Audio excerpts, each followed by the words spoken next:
The day after my husband's funeral, his niece, Serena, arrived with 2 lawyers and a new will.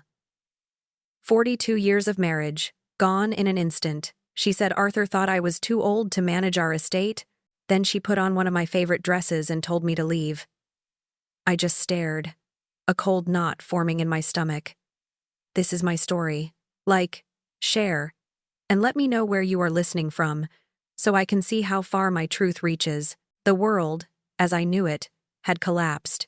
It wasn't a sudden, cataclysmic explosion, but a slow, agonizing implosion, starting the moment the doctor delivered the news about Arthur. 6 months had passed since his funeral, a blur of condolences, dark suits, and the suffocating scent of lilies. 6 months of waking up to an empty space beside me, and silence where laughter and quiet murmurs used to be. Every corner of our home, the home Arthur and I built together over 42 years, echoed with his absence. It wasn't just my husband I had lost. It was my anchor, my future, my very identity. Through the initial haze of grief, Arthur's niece, Serena, had been a constant presence. She seemed sweet, attentive, always ready with a cup of tea or a sympathetic word.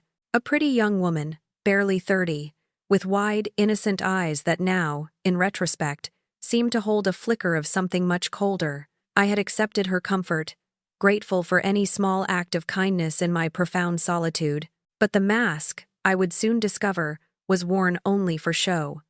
The true Serena, cold and calculating, was about to reveal herself in the most brutal way imaginable. The morning after Arthur's funeral, a day meant for quiet reflection and the first tentative steps into a new, desolate reality, was shattered by the ringing of the doorbell. I was still in my nightgown, the same one Arthur had given me for our anniversary, the fabric thin and soft against my skin, offering a fragile comfort. When I opened the door, it wasn't a neighbor or a friend. It was Serena, not alone, but flanked by 2 solemn-faced men in sharp suits, briefcases clutched in their hands. My heart gave an uneasy flutter. This wasn't a condolence call. "Ellie," Serena began, her voice devoid of the usual saccharine sympathy. "We need to talk." She stepped past me without an invitation, her heels clicking loudly on the polished hardwood floors Arthur had painstakingly refinished just last summer. The lawyers followed, their expressions unreadable. We gathered in the living room, the very space where Arthur and I had exchanged vows, raised our son, Michael, and celebrated countless milestones. The irony was a bitter taste in my mouth. One of the lawyers, a tall man with spectacles perched on his nose, cleared his throat. "Mrs. Davies," he began, his voice formal and detached, "we are here today to discuss a recent amendment to Mr. Arthur Davies' last will and testament." My breath hitched. An amendment? Arthur had always been meticulous about his affairs. Our will, signed decades ago, clearly stated everything passed to me, and then to Michael. The lawyer continued. It appears that on the evening before his passing, Mr. Davies made some significant changes. He has left his entire estate, including all properties, financial assets, and personal belongings, to his niece, Serena. My mind reeled. Everything? To Serena? It was impossible. Arthur and I had been married for 42 years. 42 years of building, saving, dreaming together. Our life was intertwined, our assets a shared legacy. This couldn't be real. I felt a cold dread begin to spread through me, chilling me to the bone. There must be some mistake, I whispered, my voice barely audible. Arthur would never? Serena cut me off, her eyes, once so seemingly kind, now glinting with a sharp, predatory satisfaction. Arthur believed, Ellie, that given your age, you simply weren't capable of managing such a substantial estate on your own. He felt that Michael and I, being younger and more adept with modern financial matters, would be better stewards of his legacy. The words hit me like a physical blow. Too old? Arthur had always valued my judgment, sought my counsel. And Michael? My son, who I had raised with Arthur, who had always loved and respected me. I looked down at the document the lawyer held out. It was indeed Arthur's signature, painstakingly clear. But something felt wrong. A tremor ran through my hand as I took the paper. my eyes scanning the official-looking script. "Where is Michael in all of this?" I asked, looking from Serena to the lawyers. "Did he agree to this?" Serena offered a small, dismissive shrug. "Oh, Michael was entirely on board. He actually suggested some of the arrangements. He recognized the practicality of it all. The casual lie, delivered without a flicker of remorse, felt like another stab to the heart. Michael, my son, betraying me like this? It was unthinkable." The first lawyer, sensing my distress, interjected. "Mrs. Davies, you will be given 2 weeks to vacate the premises. Arrangements for your personal belongings can be made during that time. 2 weeks? To pack up 42 years of my life? My home. My sanctuary." The second lawyer, who had been silent until now, leaned forward slightly. "Of course, Mrs. Davies, you do have the option to contest the will, should you feel there are grounds." Serena's laughter was sharp, brittle. "Don't bother, Ellie, it's airtight."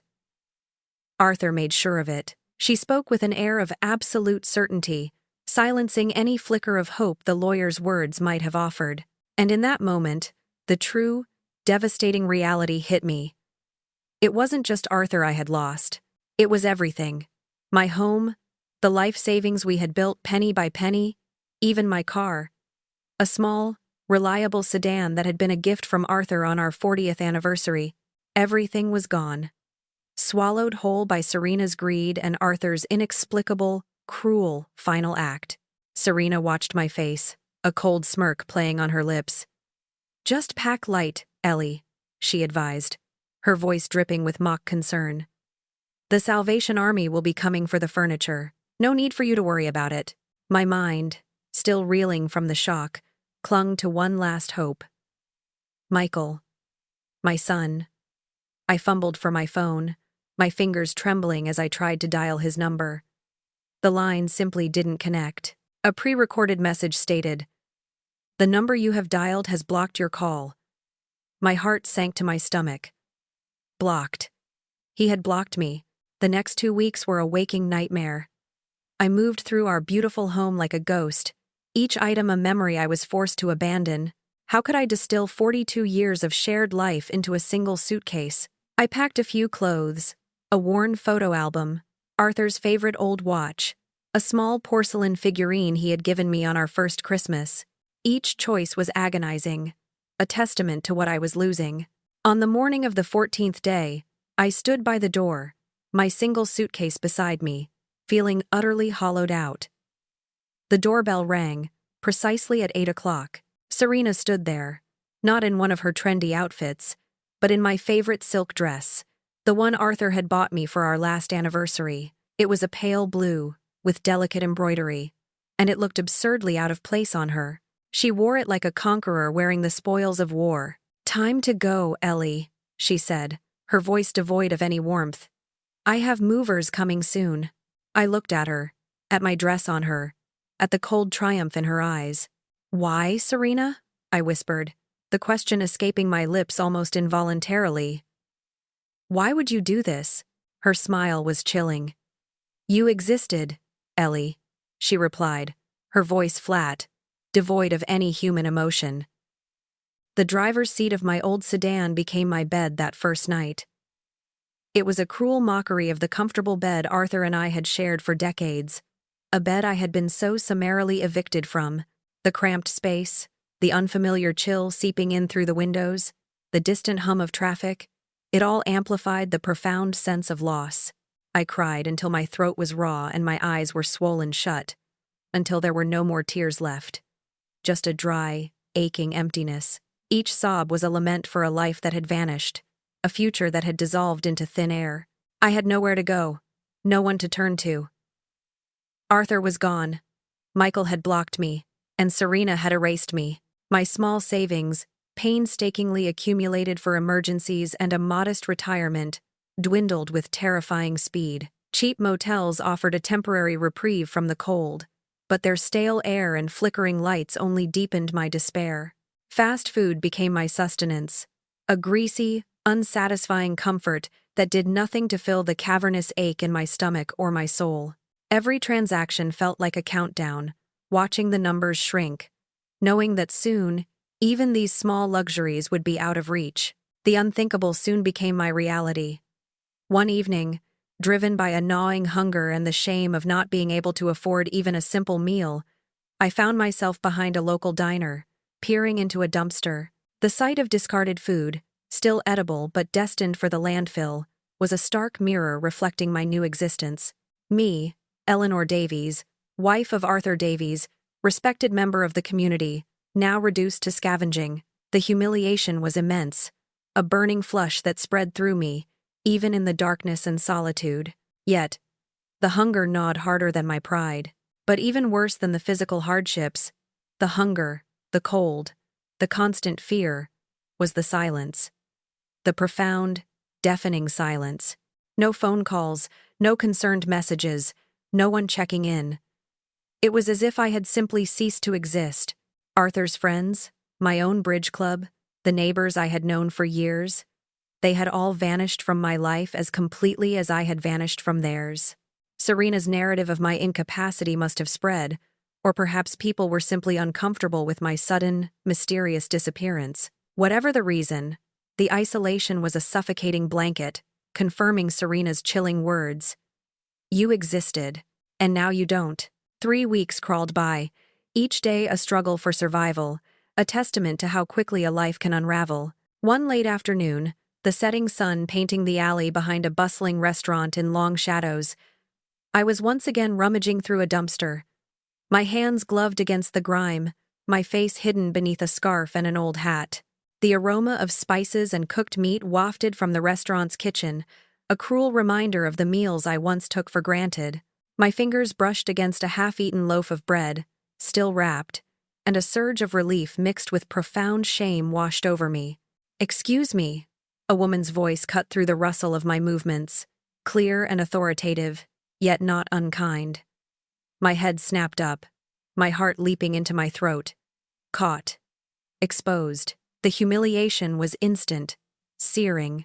I froze, clutching the bread, wishing the shadows would simply swallow me whole. "Are you Eleanor Vance?"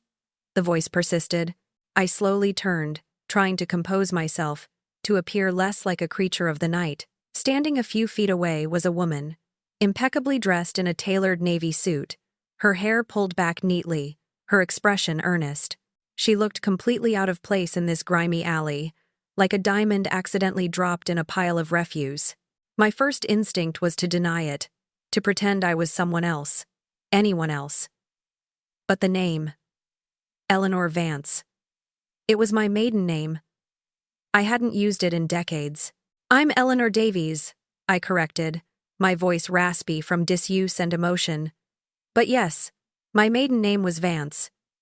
"Who are you?" She took a small step closer, a faint, polite smile touching her lips. "My name is Victoria Caldwell. I'm an attorney from New York. I've been looking for you, Mrs. Davies, for some time now." New York? My mind raced, trying to connect the dots. I had no ties to New York, not for a very long time. "I think you have the wrong person," I said, shaking my head. "I haven't lived in New York since I was a young woman. My life has been here, with my husband, Arthur." A pang of fresh grief shot through me at the mention of his name. Victoria's smile softened, a hint of genuine sympathy entering her gaze. "No, Mrs. Davies, I assure you, I have the right person.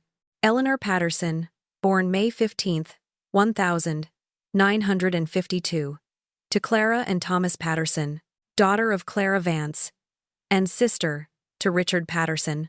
The mention of Richard's name hit me like a physical blow, a sudden, sharp shock that stole the breath from my lungs. Richard. My brother. The name I had consciously tried to bury, to forget, for over 30 years. He was a ghost from a past I had meticulously erased, a painful chapter I had closed. We had a terrible falling out, a bitter argument that had escalated into years of silence, a chasm that had never healed. The last I heard, he had moved to New York and started his own life. My voice was a bare whisper. "Richard? My brother?" Victoria's expression grew somber, her eyes reflecting a profound regret. "Yes, Mrs. Davies, I regret to inform you that your brother, Richard Patterson, passed away 2 months ago. He suffered a sudden and massive heart attack. The news, delivered so clinically, so matter-of-factly, left me feeling a hollow numbness. Richard. Gone. Just like Arthur. Another person from my life. Vanished. 30 years of silence, of unspoken words, of unresolved anger. And now, he was gone forever. The weight of this new loss, superimposed on my current desperation, was almost too much to bear.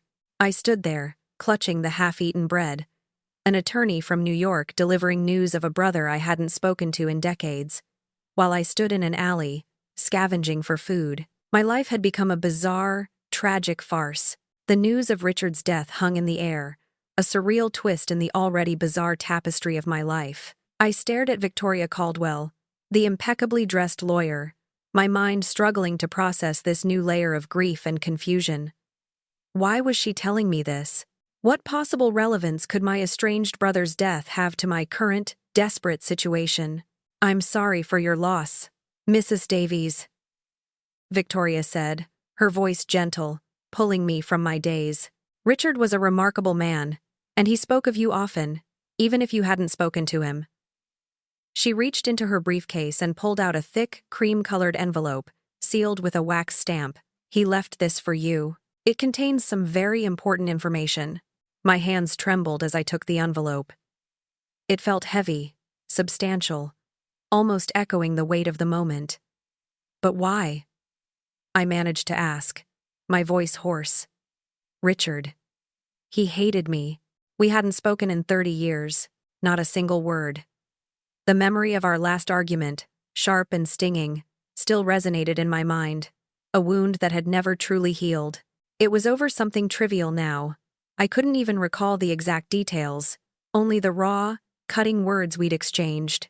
Please, Mrs. Davies, just read the letter, Victoria urged, her gaze unwavering. It will explain everything. I tore open the seal, the crisp paper rustling in the quiet alley. Richard's handwriting, bold and distinctive, stared back at me. Ellie, the letter began, immediately bypassing any formalities. If you're reading this, then I'm gone. And if Victoria found you scavenging behind a dumpster, then I was right about everything.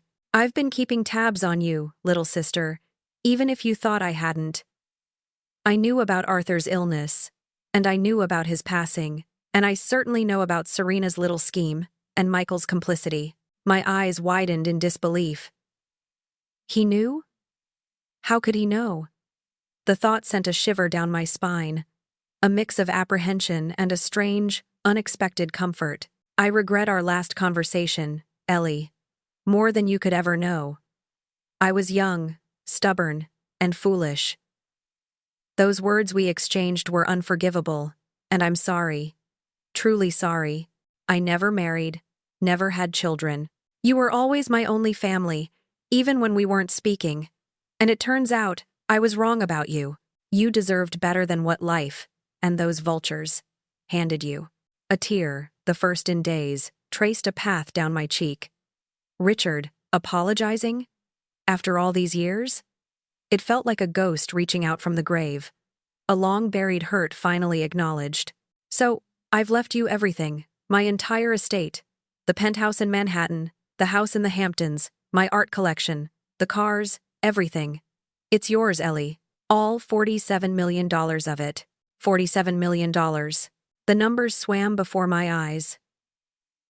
My mind, still processing the shock of Richard's death, of his apology, now grappled with an inheritance of unimaginable wealth. It felt like a dream, a cruel joke. I looked up at Victoria, her composed expression telling me this was no jest. There's one condition, a very important one, the letter continued. You must live in the main residence, the penthouse, for 1 full year. 365 days. You cannot sell any of the properties or significant assets before that time. This is not just about giving you money, Ellie. It's about giving you security, true security, the kind that can't be taken away by a greedy niece and a spineless son. And let me be clear, Richard's words grew sharper, his voice almost tangible on the page. Michael and Serena have absolutely no legal claim to any of this. I've made sure of it. They won't get a single dime. Let them wallow in their ill-gotten gains. This is yours, and yours alone. I finished reading, the paper rustling softly in my trembling hands. The weight of the inheritance, the unexpected love from a long-lost brother, the profound validation of his words. It was all too much. My eyes met Victoria's, pleading for confirmation. Is this real? I choked out, my voice thick with emotion. 47 million? And a penthouse? Victoria nodded, a small, knowing smile on her face. It is. Mrs. Davies. Richard was a very successful investor. He built quite an empire. The penthouse is an exquisite property overlooking Central Park. The Hamptons house is beachfront, and the art collection alone is valued in the tens of millions. Oh, and the cars, she added, a hint of admiration in her tone. There's a particularly rare 1,967 Aston Martin DB6. It's a collector's dream. The details flooded over me, each one more incredible than the last. A car? A penthouse? All of it. Mine. And the condition. The 365-day residency requirement is ironclad, Mrs. Davies, Victoria explained. Richard was very specific about it. He wanted to ensure you had time to settle, to truly experience the security he was providing, before making any rash decisions. A new thought struck me. Do Michael and Serena know about this? Victoria's gaze became a little guarded. Richard had very specific instructions regarding who was to be informed and when. I assure you, Mrs. Davies, all proper legal protocols will be followed.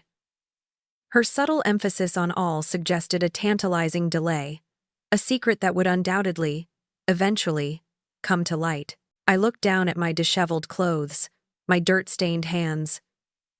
I was still Eleanor Davies, the woman who had just been scavenging for bread. How could I possibly walk into a New York penthouse? Victoria seemed to read my thoughts. Don't worry about your attire, Mrs. Davies. Richard anticipated everything. There's a complete wardrobe awaiting you at the penthouse. He left very detailed instructions for his personal shopper. As I climbed into the sleek, black sedan Victoria had arrived in, leaving the grimy alley behind, a strange mix of emotions washed over me.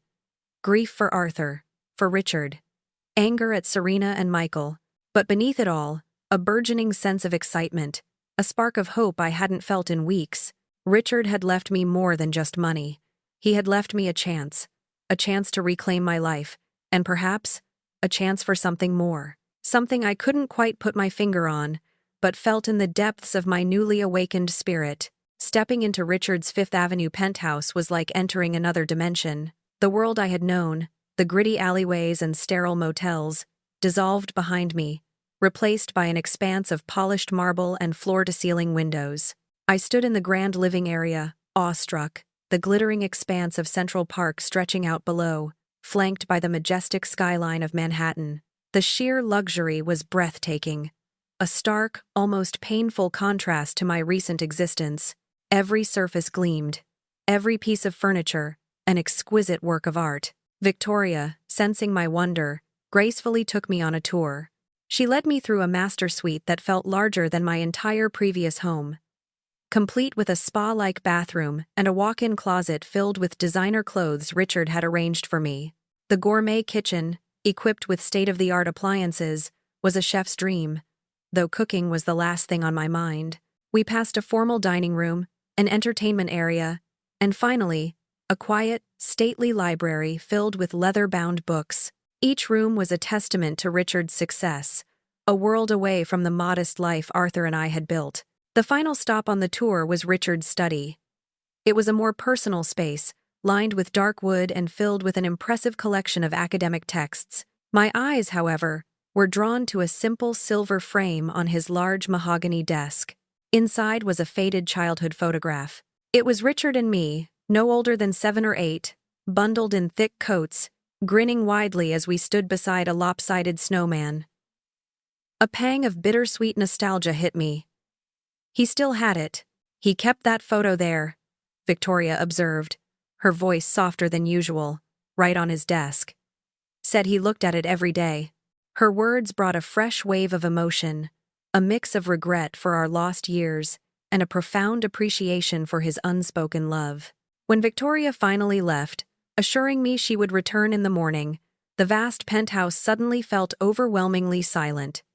The luxury, once so dazzling, now seemed sterile, cold. I was surrounded by opulence, yet utterly alone. The silence pressed in on me, a new kind of isolation. I wandered back into Richard's study, drawn to the photograph, to the only tangible link to the brother I was just beginning to rediscover. I ran my fingers over the smooth surface of the desk, a deep, rich mahogany that smelled faintly of lemon polish. My hand brushed against a small indentation near the back, just beneath the lip of the desk. Curiosity piqued. I investigated further, pressing gently. With a soft click, a narrow panel slid open, revealing a hidden compartment. Inside, nestled amongst some old letters and a small, velvet-bound journal, was a thick, manila file. It was labeled in Richard's distinct handwriting, Serena Vance Investigation Report. My heart pounded as I pulled out the file. Serena Vance? Why would Richard have an investigation report on her? I opened it, my hands trembling. What I found within its pages shattered my perception of reality, plunging me into a nightmare far darker than anything I had imagined. The report detailed Serena's true identity, or rather, her true identities. Serena Vance was merely the latest alias. She was, in fact, Serena Rodriguez, and before that, Sofia Santos. The report meticulously laid out her past, a chilling chronicle of deception and exploitation. She had been married twice before. Both marriages had ended catastrophically. The first husband had disappeared with a substantial portion of his fortune after she vanished without a trace. The second, a wealthy, elderly man, had died mysteriously, leaving her with a massive life insurance payout and highly suspicious circumstances that were never fully resolved. My blood ran cold. This wasn't just about greed. This was something far more sinister. The report detailed how Serena had systematically targeted Michael, my son, isolating him from me, gaining control over his finances, much like she had done with her previous victims. The pattern was unmistakable, terrifyingly consistent, but the most damning revelation came next. Buried deep within the report was a record of Serena's recent activities. 2 months before Arthur's passing, she had consulted with a probate attorney, not about Arthur's existing will, but specifically about acceleration of inheritance proceedings for Arthur's estate. Acceleration. The word echoed ominously in my mind. And then, I found it. Photocopies of Arthur's original will, dated 3 years prior, clearly stating that everything was to be left to me, Eleanor Davies, followed by a handwritten note from Richard himself, scrawled on a yellow legal pad. Ellie, the note read, Arthur never changed his will. That document Serena produced? It's a forgery. Her signature? It's a masterful imitation. I had it analyzed by 3 different forensic experts. It's not his. My breath hitched. A forgery, not Arthur's signature. My husband, who had loved me for 42 years, had not betrayed me. Serena had. It was a colossal, monstrous lie. Further down in the file, tucked amongst legal documents, were a series of photographs. They showed Serena meeting with an unknown man in a dimly lit cafe 2 weeks before Arthur's heart attack. The man was burly, with a menacing scowl. The timing was sickening. Richard's final note, tucked beneath the photographs, brought the chilling puzzle to its horrific conclusion. I tried to warn Arthur. Ellie. I did. But Serena, that viper, she had already poisoned him against me. She twisted my attempts to help into attacks, making him believe I was only after his money. I couldn't save him from her, but I can save you. This file contains everything you need. The proof, the evidence. Expose her, Ellie.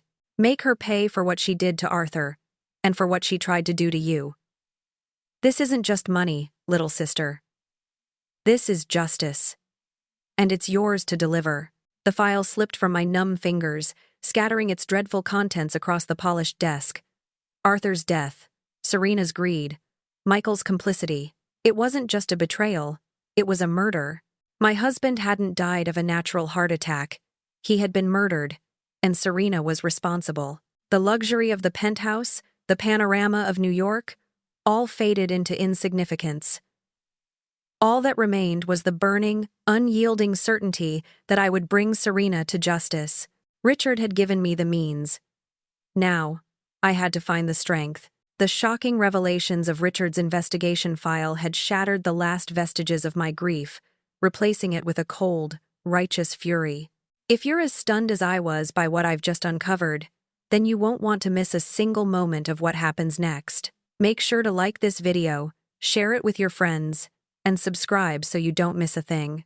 There's so much more to this story, and believe me, it gets even darker before it gets brighter.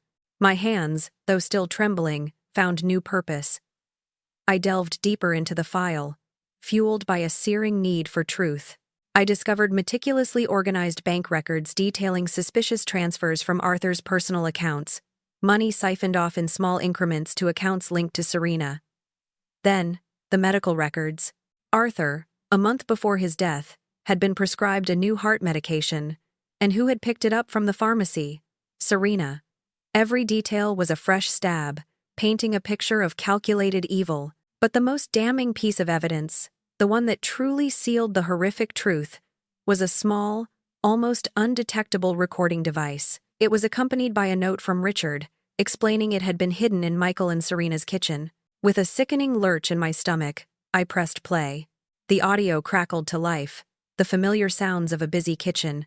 Then Serena's voice, clear and chillingly casual. "It was so easy," she boasted. A faint clinking of dishes in the background. Arthur never suspected a thing. Just thought he was getting old and forgetful. Then, to my utter horror, Michael's voice. "My son." "Yeah. He was a stubborn old coot," he chuckled, a sound that twisted my insides. "Now we can finally live a little, right? Without dear old Mum hovering." My breath caught in my throat. Happy his mother was gone? The betrayal was complete, absolute. My own son, complicit in my husband's murder, celebrating my displacement, my utter ruin, Serena's voice continued. And the best part? Ellie will be so distraught, we can easily have her declared mentally incompetent. Get power of attorney over her before she even knows what hit her. She won't even see us coming. I slammed my hand down on the device, silencing the horrifying words. The tears that streamed down my face were no longer tears of sadness, but of pure, unadulterated rage. They thought I was alone. They thought Richard hated me. They thought I was a senile old woman, easily discarded. They were wrong. So incredibly, catastrophically wrong. I looked at the childhood photo on Richard's desk again, the image of us, bundled against the snow, innocent and joyful. A wave of profound gratitude washed over me, mingling with the rage. Richard, my brother, he had been watching, protecting me, even in death. He hadn't just left me money, he had left me weapons, a chilling arsenal of truth. And now, I knew exactly what I had to do. Serena had underestimated me. Michael had underestimated me. And that was their fatal mistake. The next morning, Victoria arrived, her expression composed, but her eyes held a hint of urgency. "You found the files, didn't you, Mrs. Davies?" she asked, without preamble, as I led her into Richard's study. I simply nodded, pointing to the scattered papers. All of it. The forgery, the transfers, the recordings. Even Michael's complicity, Victoria sighed, a profound weariness in her voice. Richard was a brilliant man. He knew what Serena was capable of. He started investigating her the moment he heard about Arthur's illness, sensing a pattern. He had been watching her for months. She paused, then continued. He hired a former FBI agent for surveillance, a man named Daniel Ramirez. Daniel is the one who gathered all this evidence. including legally planting that recording device. Legally? I questioned, my brow furrowing. Yes.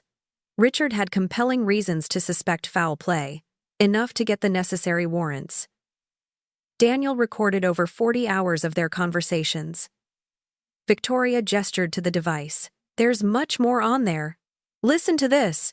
She picked up the recorder and scrolled through, then played another segment. It was older, dated a few weeks before Arthur's death. Michael's voice, a little hesitant.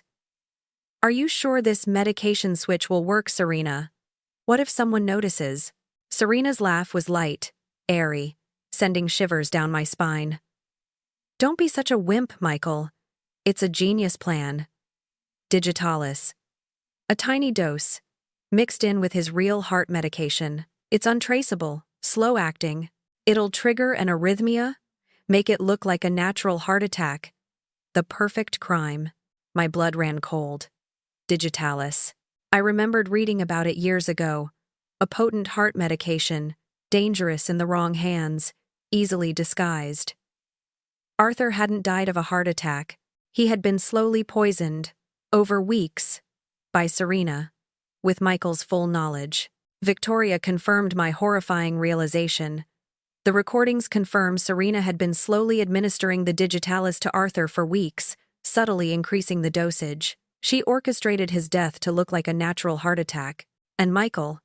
Her voice hardened. Michael not only knew about it but helped her forge the new will, suggesting it as a way to secure their financial future after Arthur's demise. The pieces of the puzzle clicked into place, forming a monstrous picture. She's a serial killer, I whispered, the words tasting like ash in my mouth. Precisely, Victoria affirmed. Richard's investigation uncovered 2 previous husbands who died under suspicious circumstances, as well as an elderly aunt who mysteriously passed away, leaving Serena a significant inheritance. Arthur was her latest victim. You were next on her list, Mrs.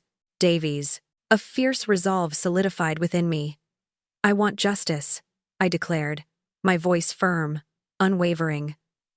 For Arthur. For all her victims. I want her to pay for every single heinous act. Victoria nodded, a grim determination in her eyes. And you will, Mrs. Davies. Richard's plan was meticulous. He knew Serena's Achilles heel. Her overconfidence, her arrogance. We will use that against her. We? I asked, a glimmer of hope piercing through my anger.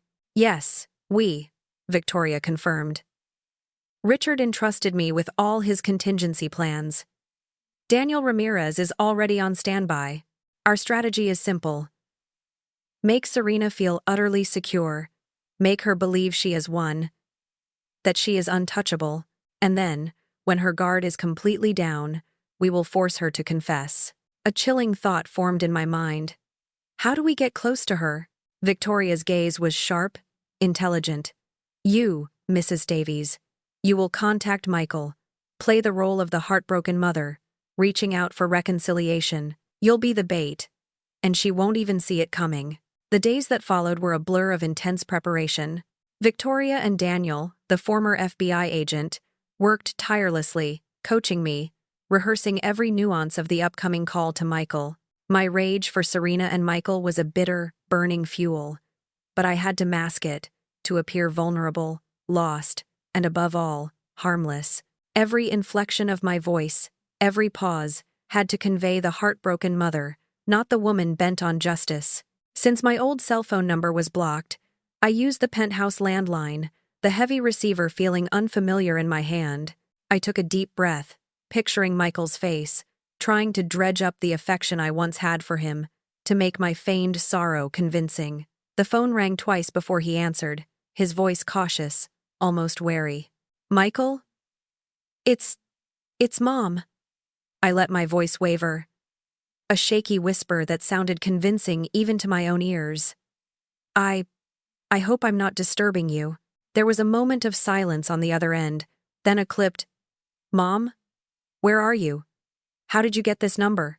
I'm staying with a friend, I lied, keeping my voice soft, almost apologetic. An old nursing school friend.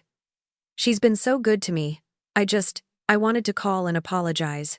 I know I was a burden, and I understand why you and Serena had to do what you did. I wasn't thinking clearly. I let my voice crack on clearly, hoping to convey deep regret and a hint of mental fragility. I wanted to say I'm sorry for not understanding. His tone softened slightly, tinged with a predatory curiosity. Where are you, Mom? Oh, I'm in New York, I said. A little too quickly, then correcting myself. Just for some business. You know, some family things that came up. Things I think, well, they might affect you too, Michael. I instilled a hint of mystery, enough to pique their interest without revealing too much. Affect me? What kind of family things? His voice was now fully engaged, the caution replaced by intrigue. It's complicated, I sighed dramatically. Too much to explain over the phone. I really need to talk to both of you. In person. Could you possibly come visit? This weekend? There was a muffled sound, as if Michael was covering the receiver and speaking to someone else. Serena. No doubt. I imagined her. Her eyes sharpening. Her mind already calculating. A few tense moments later, Michael returned to the phone. All right, Mom. We'll come this weekend. Just tell us where. I gave him the address, my heart pounding, a cold knot forming in my stomach. The trap was set. Daniel, a man of quiet efficiency, spent the next day wiring the penthouse. Tiny cameras were embedded in smoke detectors, in the subtle patterns of the decorative molding, in the alarm clock on the bedside table. Microphones were everywhere, picking up even the faintest whisper. The penthouse, once a sterile symbol of luxury, now felt like a high-tech surveillance hub. Every word, every movement, would be captured. Victoria gave me her final instructions. Remember, Ellie, remain vulnerable. Act confused, a little frail, but also a little excited about your newfound situation. Don't reveal the full extent of Richard's inheritance, and certainly not the evidence, just enough to reel them in. We want them to feel secure, complacent, and greedy. On the day of their arrival, I dressed modestly in a simple, dark dress from Richard's new wardrobe, one that was stylish but not ostentatious. The penthouse, usually pristine, was subtly staged to look like a temporary stay. A few personal items, but nothing that screamed multi-million-dollar inheritance. It was meant to suggest I was a guest, being taken care of by a wealthy friend. My heart hammered against my ribs as the doorbell chimed, signaling their arrival. I took a deep, steadying breath, summoning all my resolve. This was it. The performance of a lifetime. I opened the door, a fragile smile on my face. Michael stood there, looking tired, his eyes cold and distant. Beside him, Serena, as beautiful and poised as ever, her gaze sweeping over the opulent living room, assessing, calculating. My instincts screamed at me, reminding me of the viper she was. Michael, my son! I exclaimed, stepping forward to embrace him. His hug was stiff, unreturned, but I pressed a kiss to his cheek regardless, feigning a mother's overwhelming relief. And Serena, darling, you look as radiant as ever. I extended a hand to her, a gesture of warmth that felt like poison on my tongue. She took it, her smile polite, but her eyes were still dissecting the surroundings. Mom, what is all this? Michael asked, gesturing around the penthouse, his voice laced with suspicion. Whose place is this? Oh, it's just an old friend's place, I explained, playing my part. An old nursing school friend, actually. She's doing pretty well for herself, as you can see. I gestured vaguely. She's even helping me with some legal issues. Family things. Really. Things I never even knew about. From my brother. Serena's ears perked up, her eyes sharpening. Your brother? She interjected, a flicker of intense interest in her gaze. You mean Richard? Yes, Uncle Richard, Michael added, stepping forward, his previous wariness now replaced by undisguised curiosity. I acted nervous, wringing my hands slightly. Oh, it's nothing major. Really. Just some old family things. He passed away, you know. I hadn't spoken to him in years, but it turns out he left me. Well, he left me some things. Old family things, with some value. Serena moved closer, her voice smooth as silk. Some value? What kind of value? Ellie? Property? Investments? She was reeling me in. Just as Victoria had predicted. I feigned a bewildered expression, as if overwhelmed by the numbers. Oh, I don't know the specifics. My friend's lawyers are handling it. But they mentioned numbers, big numbers, something like $47 million. But it must be a mistake, right? I mean, me? 47 million? It just doesn't seem real. I let my voice trail off, a picture of humble disbelief. Serena's eyes, fixed on me, widened imperceptibly. The hook was set. A deafening silence hung in the air, heavy with unspoken desires. The moment I uttered $47 million, I saw it, clear as day. A flicker of raw, unadulterated greed lighting up their faces. The carefully constructed masks of indifference and polite concern slipped, just for a second, revealing the avarice beneath. Michael, typically cold and aloof, was the first to speak, his voice carefully controlled, almost hushed with excitement. 47 million? Mom? Are you absolutely sure? That's a fortune. He sounded less like a surprised son and more like a predator circling its prey. I feigned helplessness, my hands fluttering slightly. Oh, Michael, I don't know. It all sounds so complicated. My friend's lawyer, Victoria, she said something about conditions and legal things, like I have to live in this apartment for a whole year.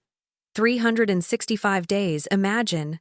I rolled my eyes, as if the requirement was a tremendous inconvenience. And then, only then, can I, well, do whatever I want with it. Serena's expression, which had been tight with calculation, instantly softened. The familiar mask, the one she'd worn when Arthur first died, returned. Her eyes brimmed with feigned warmth, her smile radiating a concern that was utterly sickening. Ellie, darling, you poor thing, she purred, taking my hand. Her touch felt like ice. That's an enormous amount of money for anyone to manage, let alone someone who's been through so much. But don't you worry. Michael and I can help you. We can guide you through all the legal jargon. Make sure you don't get taken advantage of. Michael nodded eagerly. Absolutely, Mom. We'll be right there for you. You don't have to handle any of this alone. With practiced ease, I let tears well up in my eyes, allowing them to spill over. Oh, Michael, Serena, that's so kind of you both. I was so worried. I just don't know what I would do without someone to help me through this. It's all so overwhelming. I dabbed at my eyes with a delicate handkerchief Richard had supplied, a prop in my elaborate charade. Michael, emboldened by my apparent vulnerability, put his arm around my shoulders, a gesture he hadn't offered in years. The hypocrisy was almost unbearable. Don't you worry, Mom, he repeated, squeezing my shoulder. We'll take care of everything. You just focus on settling in here. We moved to the dining table for a light lunch that Victoria had arranged to be catered. Over delicate sandwiches and sparkling water, Serena's questions became more pointed, disguised as friendly curiosity. So, about this year-long residency. Ellie, she began, a casual smile on her lips. What exactly happens if, say, for some reason, you don't fulfill that condition? Does the money just disappear? Oh, Victoria mentioned something about it going to a charity, I replied, shrugging dismissively, as if the fate of $47 million was of minor consequence, something about Richard being very particular about it. But once the year is up, she said, I can do absolutely whatever I want. No strings attached. Michael, whose interest had clearly escalated, chimed in. Well, Mom, after that year, once you're settled, maybe you'll want to move back home, back to Arthur's house. You know, where you belong. The implication was clear. Back to the house they now owned, where I would be a guest, subject to their whims, and presumably, a convenient means to access the inheritance. I managed to feign a look of wistful gratitude, though my stomach churned with disgust. "Oh, Michael, that's so sweet of you to say. I'd love that. It would be wonderful to be back in my own home." The words tasted like ash. As the afternoon wore on, their comfort level grew. They began to openly discuss plans, financial advisors they knew, lawyers who could help me streamline the process. They made subtle suggestions about joint accounts, about making sure my money was properly managed and protected. Their voices, their gestures, every calculated move was being meticulously recorded by Daniel's hidden cameras. They were so busy congratulating themselves, so confident in their ability to manipulate me, that they suspected nothing. Finally, as the sun began to set, they stood to leave, their faces alight with an excitement they barely bothered to conceal. "We'll call you every day, Mom," Michael promised, his voice unnervingly cheerful. "We'll help you with everything. You're not alone in this." "That's so good to hear, darling," I replied, forcing another fragile smile. "Thank you both, truly." As the door clicked shut behind them, I sank onto the sofa, a wave of exhaustion washing over me. I had done it. They had swallowed the bait, hook, line, and sinker. They believed me to be a helpless, suddenly wealthy widow, ripe for the plucking. The triumph I felt was tainted by a profound sickness, a deep revulsion at their depravity, but the trap wasn't ready to be sprung. Not yet. They wanted to see me suffer, to watch me lose everything.